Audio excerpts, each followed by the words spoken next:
नवरात्र के दिनों में ज्यादातर लोग कन्या पूजन करते हैं। तो कितने वर्ष तक की कन्याओं का पूजन करना शास्त्र सम्मत है? अर्थात जब हम कन्याओं को भोजन कराते हैं, कन्याओं का पांव पूजते हैं, तो उन कन्याओं की उम्र कितनी होनी चाहिए, कितनी एज होनी चाहिए? आइए शास्त्र के अनुसार जानते हैं। देवी भागवत महापुराण में लिखा हुआ है कि जन्म से लेकर 1 वर्ष तक की कन्याओं को भोजन में या पूजन में नहीं बैठाना चाहिए। भैया क्यों नहीं बैठाना चाहिए?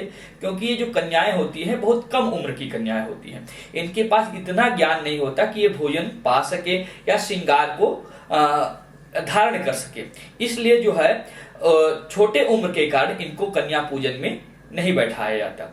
2 वर्ष की कन्या को कुमारी कहा जाता है, 3 वर्ष की कन्या को त्रिमूर्ति कहा जाता है, 4 वर्ष की कन्या को कल्याणी कहा जाता है और 5 वर्ष की कन्या को रोहिणी के नाम से जाना जाता है और 6 वर्ष की कन्या को कालिका, 7 वर्ष की कन्या को चंडिका, 8 वर्ष की कन्या को शांभवी और 9 वर्ष की कन्या को दुर्गा अथवा 10 वर्ष की कन्या को सुभद्रा के नाम से जाना जाता है। अर्थात सरल भाषा में कहें तो हमको पूजन और भोजन के लिए 2 वर्ष से लेकर 10 वर्ष तक की कन्याओं का ही पूजन करना चाहिए। ये देवी भागवत महापुराण में स्पष्ट रूप से लिखा हुआ है। अब देखिए, जो 10 वर्ष से ऊपर की कन्याएं अर्थात 11-12 वर्ष की कन्या है, इनको पूजन में नहीं लिया जाता। क्यों नहीं लिया जाता? क्योंकि ये कन्याओं की संज्ञा में नहीं आती हैं, इनका रजो दर्शन होने लगता है। इसीलिए शास्त्र सम्मत के अनुसार 2 वर्ष से लेकर 10 वर्ष तक की ही कन्याओं का पूजन करना चाहिए।